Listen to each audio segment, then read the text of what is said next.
Hello, everyone. Hello. Good evening. Welcome to the Scopes Trials Centennial Conference. My name is Robyn Blumner. Woo! I'm the CEO of the Center for Inquiry. How do you do? And before I introduce Eddie Tabash, I'd like to just thank Laurie Gaylor and Sadie Pattison of FFRF and Eric Shaver of CFI for all their amazing work in putting together this spectacular gathering.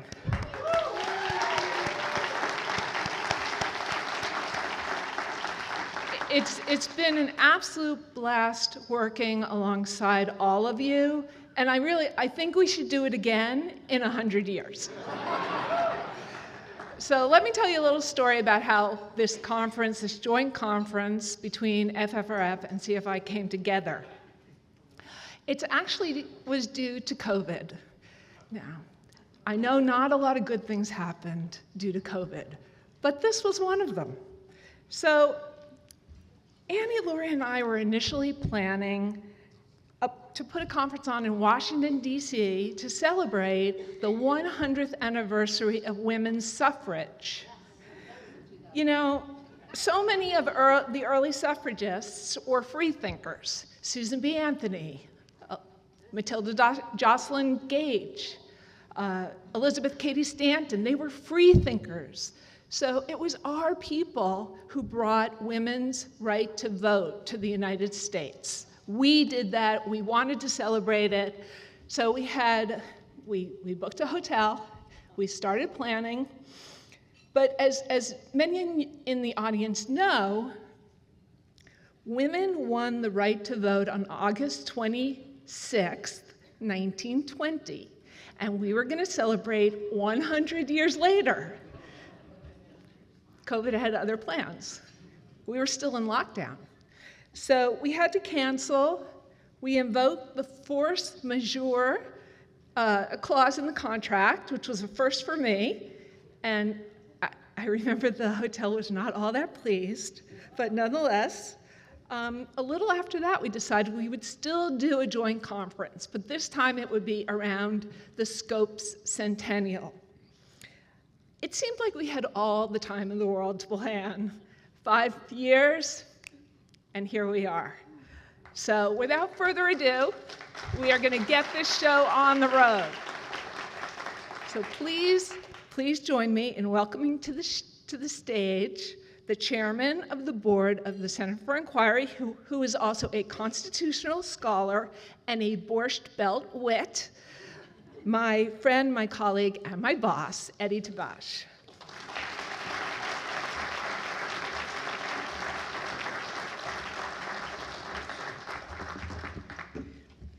Thank you, Robyn. On behalf of the Board of Directors of the Center for Inquiry, I want to welcome you to this 100th anniversary celebration of the trial that was actually the legal beginning of the struggle to preserve the separation of church and state by trying to stop government favoritism for religion. Now, we're very proud to have the Freedom from Religion Foundation as our partner for this conference. There can never be freedom of religion without freedom from religion. And present with us are FFRF's co-presidents, Laurie Gaylor and Dan Barker. We are indebted to FFRF for helping all of us respond to the religious right with our own form of MAGA, Make Atheism Great Again.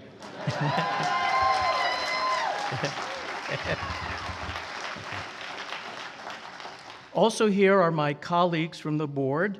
There is Vinod Bhardwaj, our own Richard Dawkins, Brian Engler, I believe Barry Cosman, Jay Anderson Thompson, and Leonard Trammell.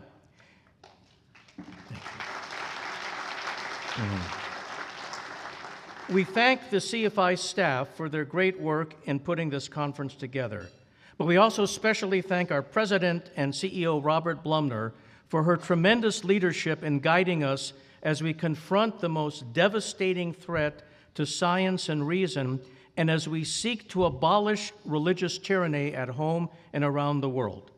100 years ago, Tennessee tried to outlaw the teaching of evolution in order to provide state government protection in shielding religious beliefs from any challenge. Over the past 100 years, it's been amazing how those who otherwise clamor against government handouts still want religion to be the only recipient of government-provided special rights and protections. Rather than having religion fighting it out with competing perspectives on an even playing field in the free marketplace of ideas.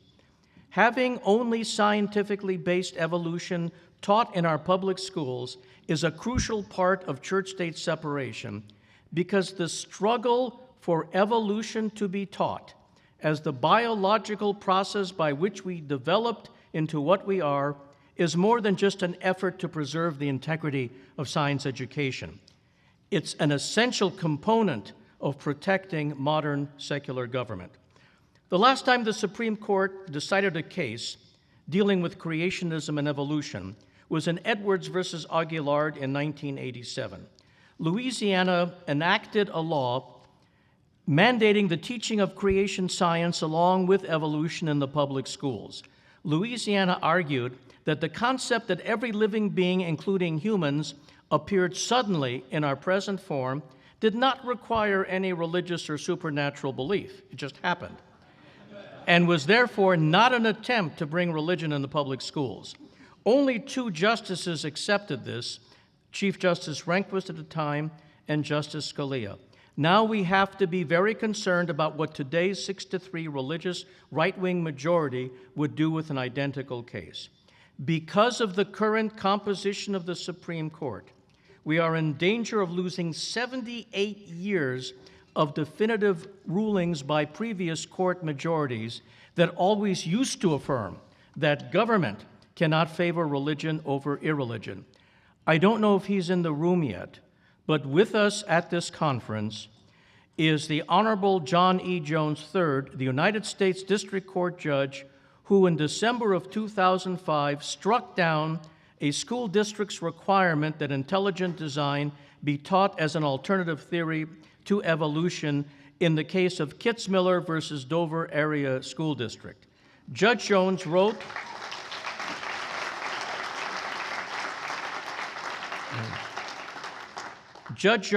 that there was no way that the supernatural action entailed by intelligent design could be anything other than inherently religious. He recognized that such a policy by a public school district violated the Establishment Clause of the First Amendment. His decision will always be a beacon for what should be the correct interpretation of government neutrality in matters of religion and the core of church-state separation. If you are here, thank you, Your Honor. We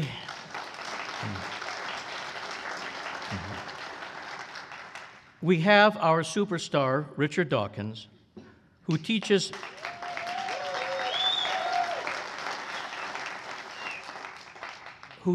all of us to stand up for the most up-to-date empirical truths that human research and thought are capable of revealing. He will be presenting the Richard Dawkins Award to John McWhorter, who fearlessly tells it like it is when it comes to language, race, and society. We have with us this weekend John Delancey. He is known for his excellent performances in Star Trek and his tremendous commitment to patience and secularism. We have Brenda Wineapple with us. Her book, Keeping the Faith on the Scopes Trial, is an in-depth look at not only the historical events, but also the divisions that these issues cause and continue to cause in the United States. All of our other speakers are superb representatives of science, reason, and the rule of law. Thank you for being here. We're going to have a wonderful time.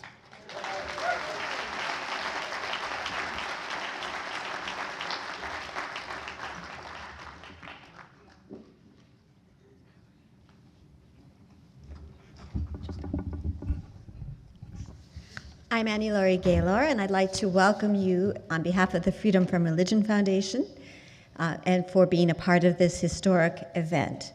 FFRF is delighted to co-sponsor this event with Robyn and CFI and to present a remarkable lineup, as you've heard, of speakers. And I would also like to call out attention to thank staff and volunteers, and they are acknowledged in the conference brochure. But we do want a special call out to FFRF event coordinator, Sadie Pattinson, and CFI outreach coordinator, Eric Shaver. I hope they hear it. Also, we want to thank FFRF video director Bruce Johnson and Mallory Johnson, who drove from Madison, Wisconsin with all of the registration material, books, and gear. They're in the back. And lastly, my thanks to FFRF East Tennessee chapter volunteers Alita and Carl Ledendecker. Where are you? I know you're here. Stand up. They not only clean and maintain our Clarence Darrow statue in Dayton, Tennessee, but they have recently persuaded officials in Dayton to give a little equal time lighting for the statue on the Ray County Courthouse lawn.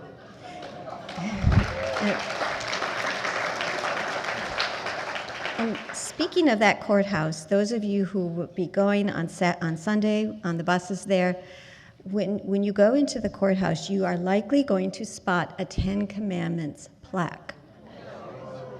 So you don't need to go to our website and report a state church violation because we know about it. But we chose diplomatically not to complain about it until after we get through the courthouse, because it's been really a huge negotiation. We really didn't know until I think it was the end of April that they were going to let us come in and tour the courthouse. So I have been surprised at the number of individuals who, when I have mentioned this conference, have never heard of the Scopes trial.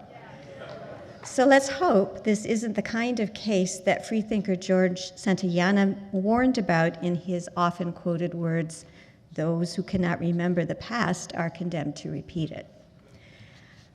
The takeaway of the trial of the century, I'm going to leave to our assembled experts and historians to evaluate that legacy, but I briefly want to recount one little-known bit of legacy from the monkey trial. William Jennings Bryan, as you know, famously died, a tragic figure 5 days after the trial, and tragic because, as H.L. Mencken wrote of Bryan, it is tragedy indeed to begin life as a hero and end it as a buffoon. But Bryan had many admirers in Dayton, and they decided to create a Bible college in Dayton in his name, which opened in 1930 and has since dominated Dayton. It emphasizes a conservative Christian biblical worldview. For half a century, probably 75 years, the Bible College sent missionary students, known as the Bible Education Ministry, into Dayton Public Schools to evangelize students kindergarten through 5th grade. Some 24 years ago, a brave dad who was not religious moved with his family to Dayton to get a job. He had 2 daughters, and he was shocked, as anyone should have been, at the overtly proselytizing classes, and he contacted FFRF. Dan, who you'll meet later this evening, oversaw that lawsuit and located 2 excellent attorneys in Tennessee who sued for us and the family. The town was outraged, and we quickly sought a protective order to keep the identity of the family confidential. In the midst of the lawsuit, the malicious-minded newspaper editor declared that he was nevertheless going to publish the family's name, which would have ended the lawsuit. They would have had to have left town. Our attorneys jumped in a car and drove from Nashville to Chattanooga late that night so they could be at the courthouse first thing in the morning to seek a restraining order, which was granted. We proudly won that case in February 2002 before federal judge R. Allen Edgar, who, by the way, was appointed by President Reagan. Edgar wrote a forceful opinion saying this kind of lesson might be found in a, quote, Sunday school class in many of the Christian churches in Ray County.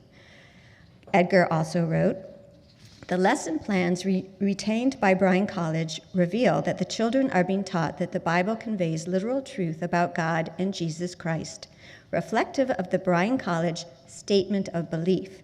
that the Bible is literally true.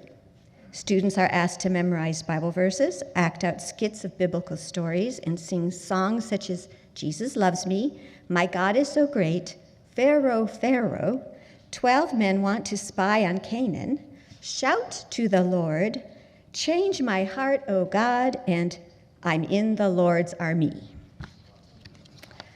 Edgar also observed, Ray County, Tennessee is no stranger to religious controversy. In 1925, the Ray County Courthouse was the site of the well-known Scopes or Monkey trial. The legacy of that, in some respects, gives rise to this lawsuit. The indignant county appealed our victory. 2 years later, the Sixth Circuit Court of Appeals firmly agreed with us. Our plaintiffs and Judge Edgar that the Bible ministry program conducted in public school classrooms during school hours for children as young as kindergarten was patently unconstitutional.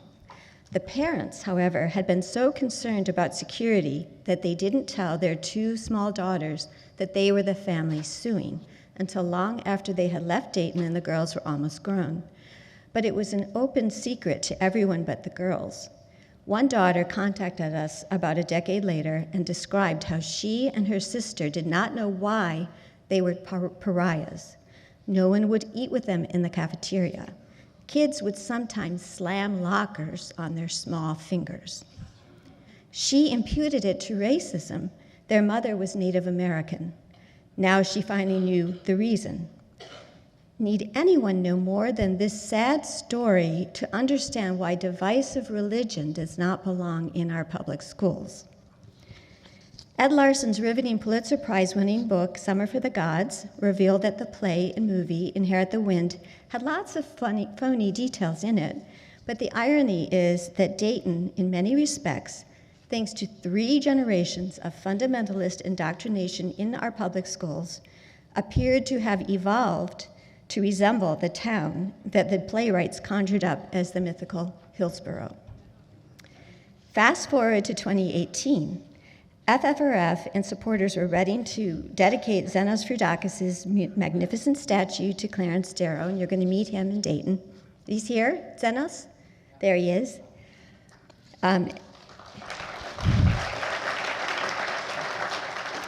So we needed to balance the statue of William Jennings Bryan that was already there.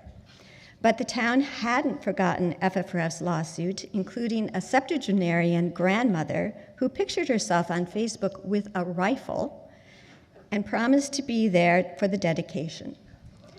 Fortunately, all went well. But thanks to those who had so generously dedicated the statue, including tomorrow's playwright, the actor John Delancey, FFRF had purchased front row tickets for the play that the town annually puts on. When the play concluded, every single stagehand and actor, including those portraying Scopes and Darrow, turned in unison to face us and belt out Christian hymns. It was unbelievable. So undoubtedly, some of them had learned those hymns in public schools. We hope 21 years without Bible indoctrination in Dayton public schools has made a difference. But June Griffin, the 70-year-old woman with the rifle, is still around, and a few weeks ago she called our office and told us to stay out of Dayton. The good news is that a slim majority of Americans have finally, for some time, accepted evolution, but I want to talk about briefly a disturbing Supreme Court decision, Mahmoud versus Taylor, just handed down by the Supreme Court, that promises to have a chilling effect on evolution and other curriculum in our public schools. Alito, who authored the broadly worded decision, wrote, "A government burdens the religious exercise of parents when it requires them to submit their children to instruction that poses a very real threat of undermining the religious beliefs and practices that the parents wish to instill." As dissenting Justice Sonia Sotomayor put it, the decision hands veto power to a subset of parents who claim public school curriculum exposes children to messages that conflict with the parents' religious beliefs. Meanwhile, our nation is in the midst of a wholesale federal war against science in the form of the current dismantlement of public health, the mass firings of scientists and medical researchers. The Association for the Advancement of Science announced a week ago that the cuts to the budgets of federal agencies and programs doing scientific research or providing grants to universities has already cut it by 1/3. And you know the cuts keep coming. And then there's RFK Jr.'s dogged destruction of our vaccination policies. And then there's climate change denial and the demolition of key weather forecasting that saves American lives during the increasingly severe weather. And now the Senate approving the rescission package that reneges funding for NPR and PBS because autocrats fear above all an informed citizenry. So as we watch the wreckage from the ongoing takeover of our nation by billionaires and Christian nationalists being rubber-stamped by an extremist Supreme Court, it is hard not to wonder if our entire country is on the verge of becoming one great big Hillsborough. In their foreword, the playwrights of Inherit the Wind presciently observed, "The stage directions set the time as not too long ago. It might have been yesterday, it could be tomorrow." So we all know what Clarence Darrow would do. He'd say, "Keep your eyes on the 2026 midterms, baby." But it's time to celebrate tonight, the end of the sobering information, and we're here to celebrate, and it's my very great pleasure to turn the evening over to our MC and next speaker, seen on Comedy Central, HBO, The View. She's been in all 50 states, 20 countries, and 6 continents. Someone who has won many awards and is joining us from New York City, the very funny lady, Leighann Lord.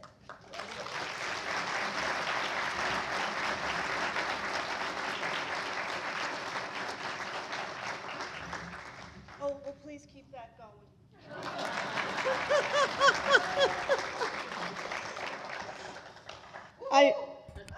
I'll take that.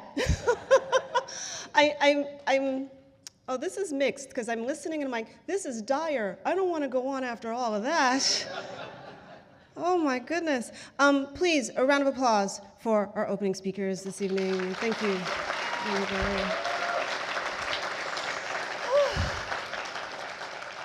It is really so great to see so many familiar faces. This feels like a little bit like family reunion for me. But I want to know by show of hands, I guess, or round of applause, whatever you're moved to do, how many of you have seen me perform before? Oh, wow. Excellent. So for the rest of you, buckle up. No, totally kidding. I'm looking forward to emceeing the event tomorrow. Tonight we're gonna hang out and catch up and really just have some fun. I want to take a quick poll. Do we have local folks here? People who are from Chattanooga or Tennessee? Do we have anybody? Okay, just a few. Okay, hey, thank you for opening your city.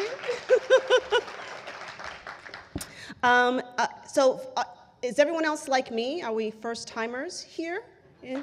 Okay, fantastic. This is my first time in Chattanooga, not my first time in Tennessee. Thank you, Laurie. I have indeed performed in all 50 states. And I can honestly say we don't need all 50.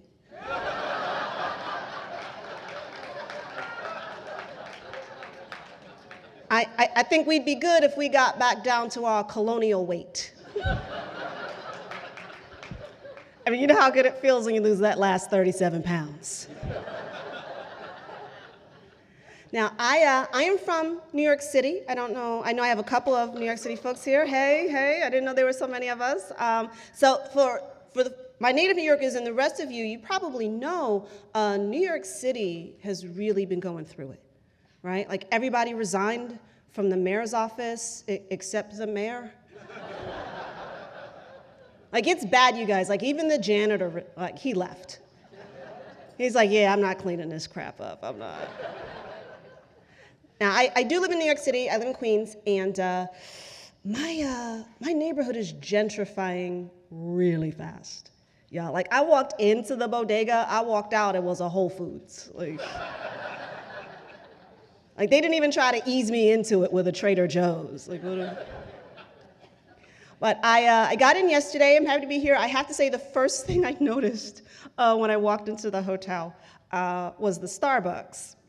I don't know if that's horrifying or comforting for anyone, but it feels like Starbucks is just everywhere, right? Like, it makes me wonder, like, 1,000 years from now, what are archaeologists going to say about us when they start digging up Starbucks, right? We believe this is where they worshipped.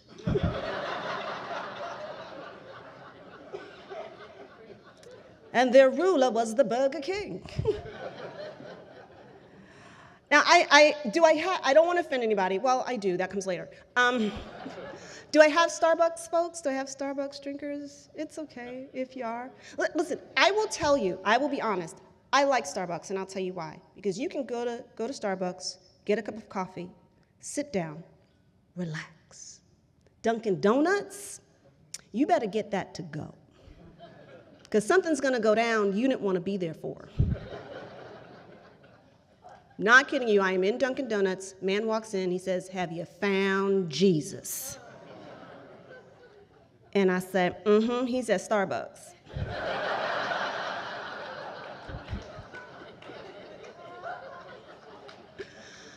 Now, for those of you who don't know me, I will tell you that I like to think of myself as a humanist. But human beings are a hard species to love. So I guess that makes me more of a doggist. Because who doesn't love a dog? Early on, I thought about becoming a Buddhist. But then I read that Buddha left his wife and baby to seek enlightenment. I guess enlightenment was her stripper name?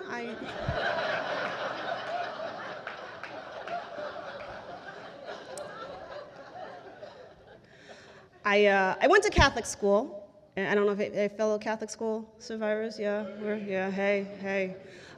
Went to Catholic school, and I was raised Catholic. My parents converted to get a break on tuition. And here's my deal. I didn't start Catholic school until I was 8 years old. So I already knew that Santa Claus wasn't real, so Jesus didn't stand a chance. You know, I remember having religion class like every day, and I'm sorry, y'all, I never understood Mary. Right? Like, how many times in human history can a woman pop up pregnant and say God did it? You know, I'm thinking if she could be the Virgin Mother of God, I could be the Virgin Mother of Tyrone. Some of y'all, I'm a little disturbed. Some of y'all are looking at me like, girl, you can't say that. You going to hell. It's okay, I'll be fine. There'll be priests there.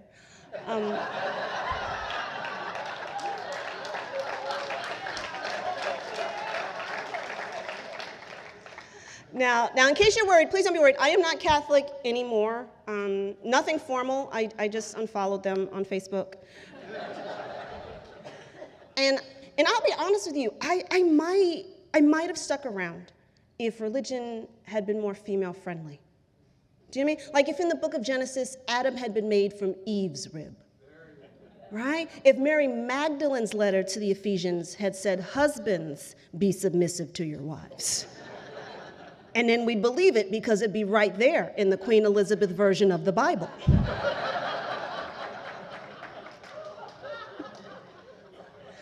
Listen, I know some of you may have heard me say this before, but I really can't say these things anywhere else. Because it actually is very hard to joke about religion. One of the main things is that everybody believes different things, right? Like I have a friend who believes in aliens. And he says, "Leighann, you know, we really don't know who built the pyramids. Aliens must have done it." And I'm like, dude, I don't know who put the shingles on the roof of my house. Doesn't mean the Klingons did it.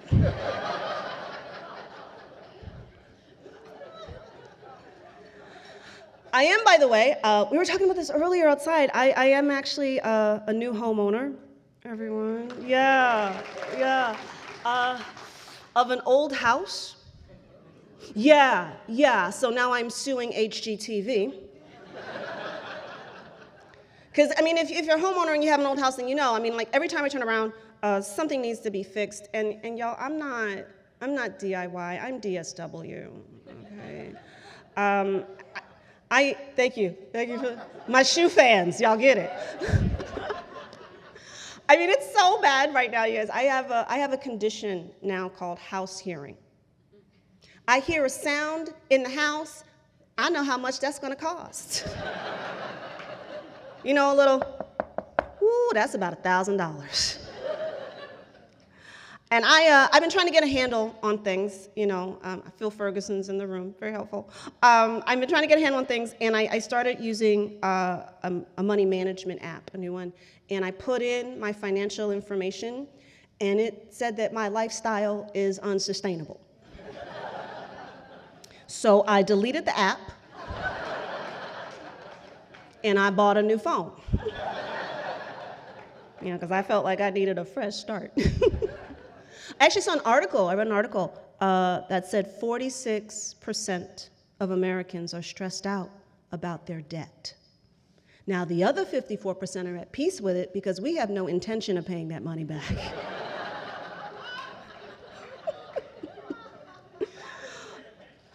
Actually, I'm kidding. It's one of the reasons, this is one of the reasons why I am so incredibly grateful to be a working artist. I'm actually on tour right now with a group called Funny Women of a Certain Age. Yeah, I know I don't look it, but apparently I am somewhere in between dying too young and, well, she had a good run.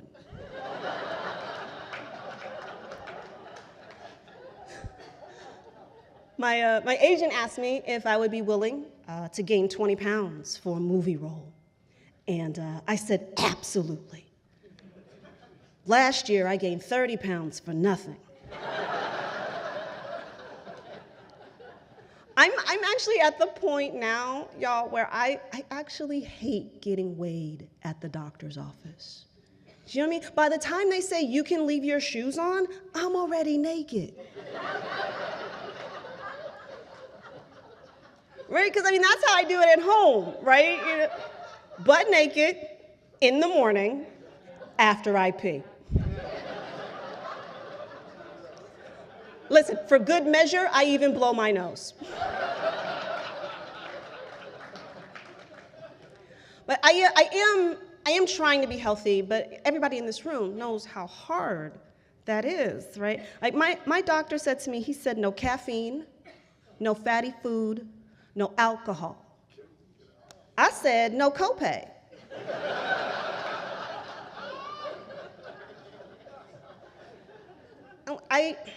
I do know, I'm in denial, but I do know that I'm getting older. But sometimes, y'all, it feels like some body parts age faster than others. Right? Yeah. Like my heart, still young. My knees, apparently my knees walked to freedom with Harriet Tubman.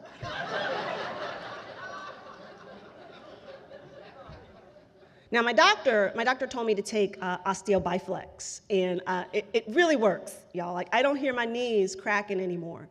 But now I'm afraid that's because I'm losing my hearing.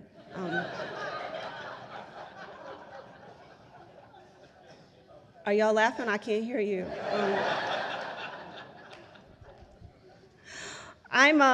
This is also stunning for me. I'm at the age now where police officers look really young. Right? Like I saw one little cop the other day, y'all. He looked so young, I thought he was trick-or-treating. And I said, hey, little boy, you want some candy? I got arrested. It's a weird place for me to be in my life, you guys. I still feel sexy, but I'm sleepy. Like, I can rock your world till about 9:30. After that, it is a wrap, okay? I thought I still liked going out to clubs, but I don't want to wear the uniform. right? Short skirt, high heels, no coat in the winter? I am old enough to know that men are not attracted to me based on my ability to withstand the cold. Right? Love me, love my long john, sir. I did go out, though, to a club, and I hadn't been in a while, and I hadn't realized how much things have changed. Right? The bartender tried to serve me a drink in a plastic cup. And I said, boy, if you don't reach behind that bar, get me a real glass, I'm gonna call your mama. And he said, please go home, auntie.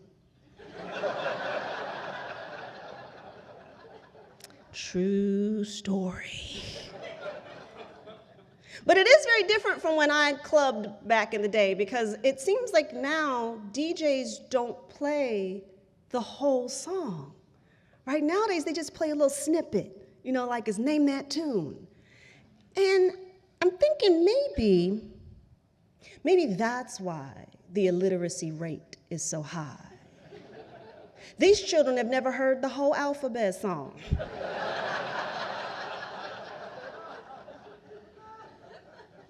There's actually a whole lot they don't teach anymore. Like, I remember my parents, man, they were so upset when schools stopped teaching cursive handwriting. Yeah. And to be fair, parents probably felt the same way when they stopped teaching hieroglyphics. Mad as hell, their kids literally can't read the writing on the wall.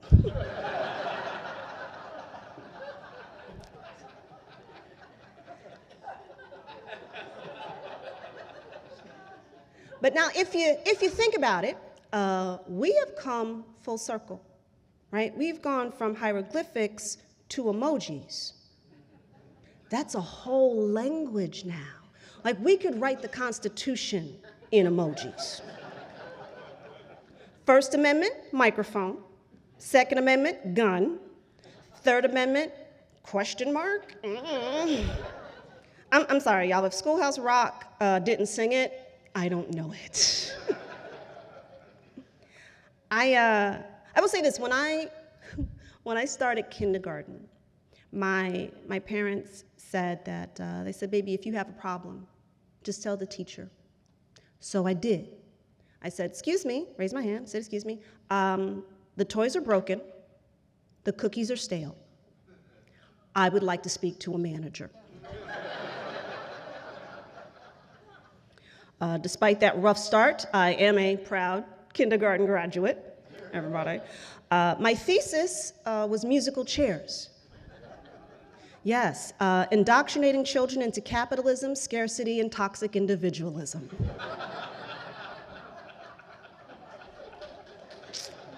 Yeah.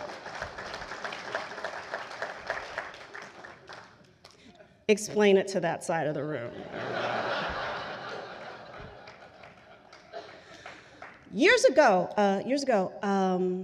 we got calculators in the classroom, right? Because they said it was a tool that would help kids, right? Well, cut to, I'm at the store, I get to the register. My bill came to $8.50. I gave the cashier $10, she rang it in. I then found and tried to give her 50 cents.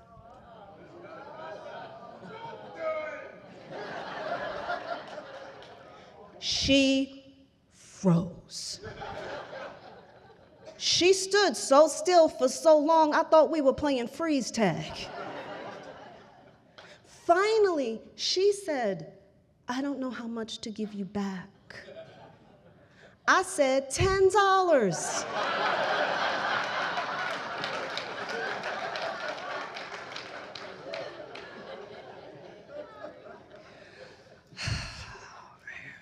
But math matters. Math is, there's a study, I don't know if y'all saw this, there was a study that said married women who force themselves to stay quiet during arguments are 4 times more likely to die prematurely. That's how I know I'm gonna live forever. I even argue in my sleep. And another thing. You know what it is? I want, this is for me, I want and I value clear communication, right? Like if I'm really interested in a guy, I'm not gonna ask him if he's single. I'm gonna say, is there anyone in your life who was under the impression that they are in a romantic relationship with you? Because polyamory sounds good, but I just want to be disappointed by one person at a time.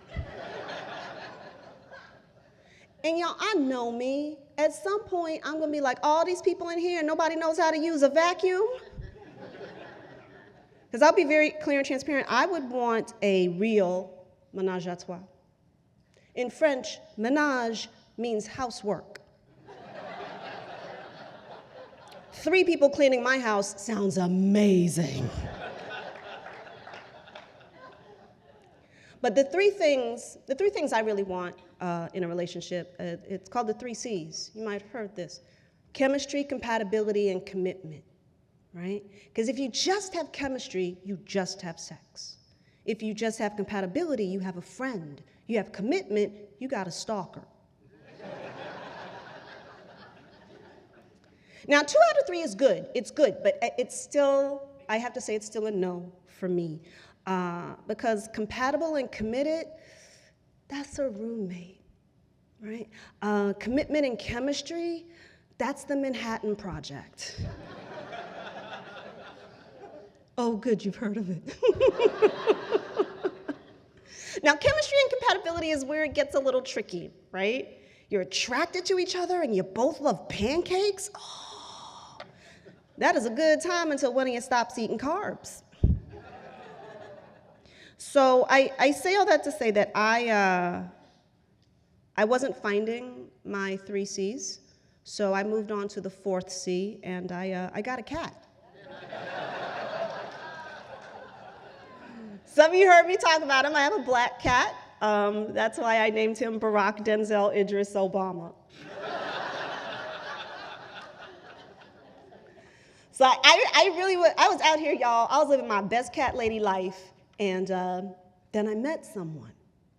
And the cool part is that my cat likes him. That's a big deal, right? Because dogs give us unconditional love. Cats teach you about consent.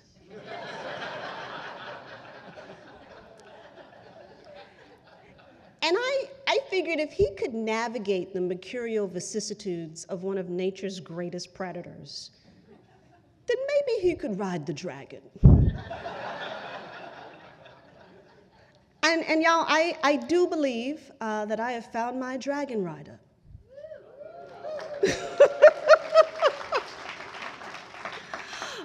First of all, we're both nerds. Well, actually, we're blurreds. That's a combination of the words black and nerd, blurred. Yes, that's how I know I'm a nerd and not a geek, because that would be bleak. Now, I love Star Trek, and he loves Star Wars. And you know what? I get it. I saw the last Star Wars movie, and I thought the parts that I was awake for were very good. I guess this is the way. Thank you, Disney Plus subscribers. Oh my goodness. We both love to travel, so he's taken me to Paris. And yeah, I was really nervous because the only French that I know is voulez-vous coucher avec moi ce soir? And that's not an appropriate question to ask when you're going through customs. So I started studying French, and so far I know how to say je suis désolé, I'm sorry, je ne comprends pas, I don't understand, tu as raison, you are right. So y'all, I feel like I'm ready to go to Paris and be in a relationship.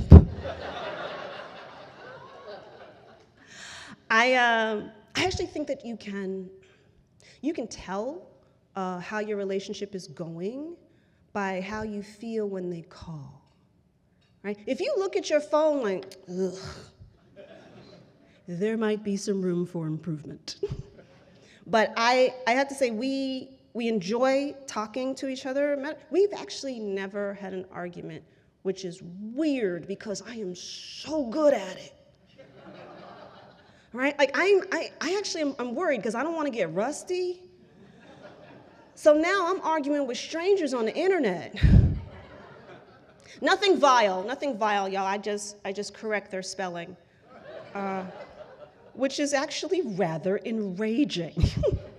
I've learned the only thing worse than an actual Nazi is a grammar Nazi. Nobody likes that. But I was telling him, I told him about something that I saw, that I read online. And he looked it up. And he said, oh yeah, that's true. And I said, did you just fact check me? And he said, yeah. And I said, I love you. Because y'all, he is so smart. Like, he has more degrees than I do, and that's weird, because he's not Nigerian. Like, what?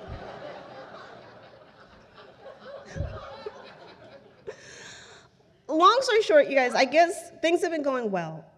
So well that he proposed.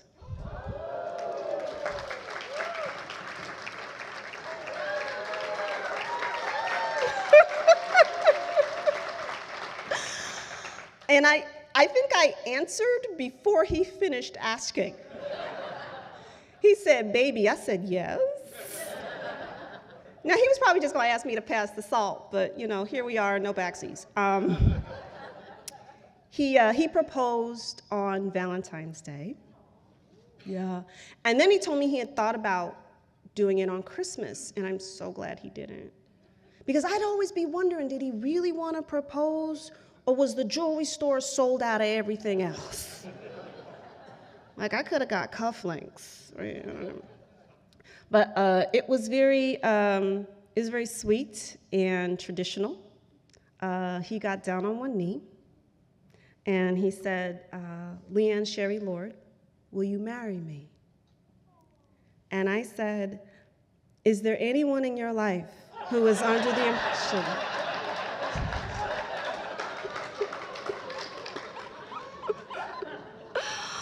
oh, true story. But I share that with y'all, partly because so many of you in here are like family to me, that I know, family and friends, I've known you for so long, but also because the darker the times are, the more you have to grab your joy, right? You really have to be very intentional and conscious about it, because the #1 killer in the United States right now is stress. The #2 killer is a dude on my block named Quan. They actually say that the best way to beat stress is to work like you don't need the money, love like you've never been hurt, and dance like nobody's watching. Yeah, that's easier said than done, because I think most of us work like we're deep in debt, love like we're lonely and desperate, or dance like we're having a seizure.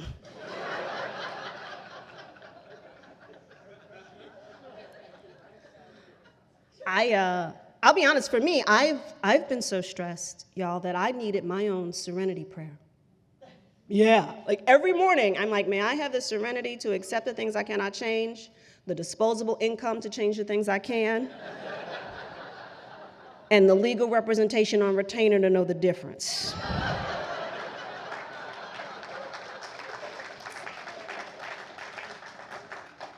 I even went back to therapy. My therapist is a Black woman, though, so we're basically going through the same thing, right? Last week, we were in a session. I'm like, this is messed up. She's like, sure is. I'm like, sis, I expected a little more. She's like, me too. But she taught me, I didn't know the word for this. She taught me that I'm a catastrophizer. Yeah, when you say, oh, what's the worst that could happen? I'll tell you. And listen, I'm not proud of this, but I can go down the rabbit hole with the best of them. Okay. So I was thinking that if the power ever went out, I should have a generator. So I start researching generators. And then I thought, if the power goes out and I have a generator, how do I defend it? So I start researching guns. Long story short, y'all, I'm in a militia.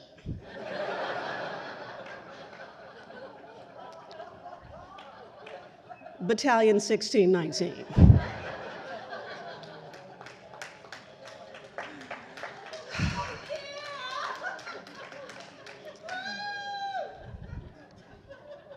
Because look, this is not a good time for brown people, y'all. Even UPS is nervous.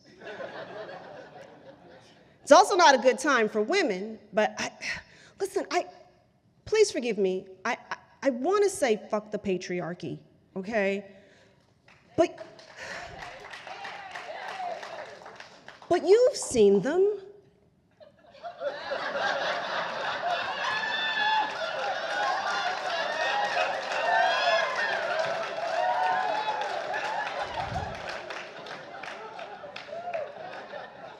Honestly, if this is the best that white supremacy has to offer, I can see why they're worried about being replaced.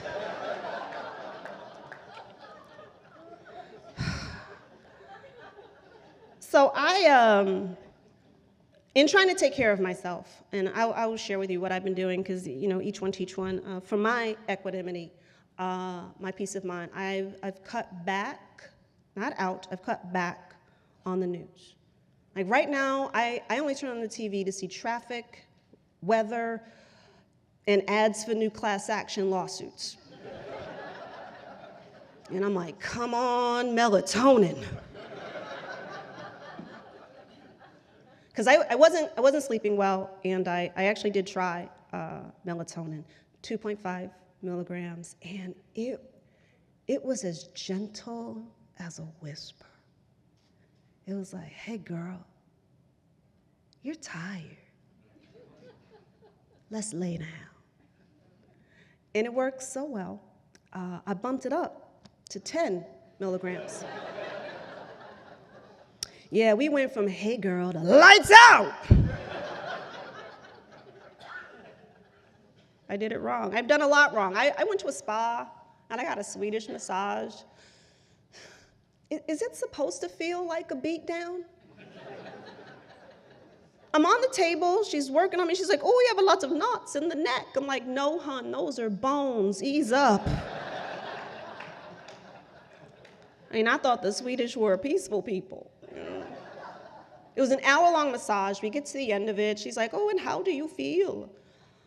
Like I should press charges? But that was my fault. That was my fault. That's what I get for finding a masseuse on TikTok. I probably shouldn't say this, but I see all the kids, making all their little dance videos, and I'm thinking, if they have all this time to dance, maybe they do have time to work in a factory.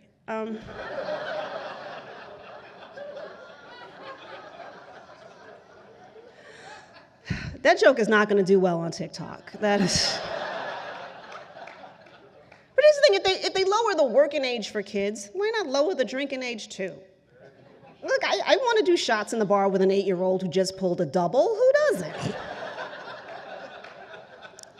And if that sounds wrong, it's because it is. Oh my goodness. I'll be honest, I've actually been trying not to be on social media, which means I am on Instagram all the time. I'm still on Facebook because I actually like it. Like when they stopped fact-checking, I thought it was amazing. Oh yeah, I updated my bio. I am now a Harvard graduate. I earned my doctorate at the Sorbonne and I won a Nobel Peace Prize. I'll be needing to update my Wikipedia. But listen, I say that because we need this reminder. We were talking about the schemes and scams outside, and you have to take social media with a grain of salt, and I'm torn about that because I think that I follow good people, but occasionally I will get advice that doesn't really fit for me. Like somebody literally on my timeline was like, girl, you gotta learn how to grow your own food and live off the land. No. I literally am grabbing my pearls, y'all. I am not built for Little House on the Prairie. I am built for a deluxe apartment in the sky. Thank y'all, some of y'all, for knowing what that means. I see some blank faces here. Like, Little House on the Prairie, oh my gosh, that was before my time. Mozart was before my time. I still know who he is. But I am, before I get ready to vacate the stage, I want to say if this is your first time seeing me, I hope it's not the last, please remember me, so I'm not just famous in my own mind. Now, my first name is Leighann. It has an odd spelling to it. It's Leighann. My parents were having a very creative day. Now, my last name is Lord, Lord, and I gotta say, you guys, that was the best name to have in Catholic school. And I used it. I'm like, no, the Lord is not doing detention today.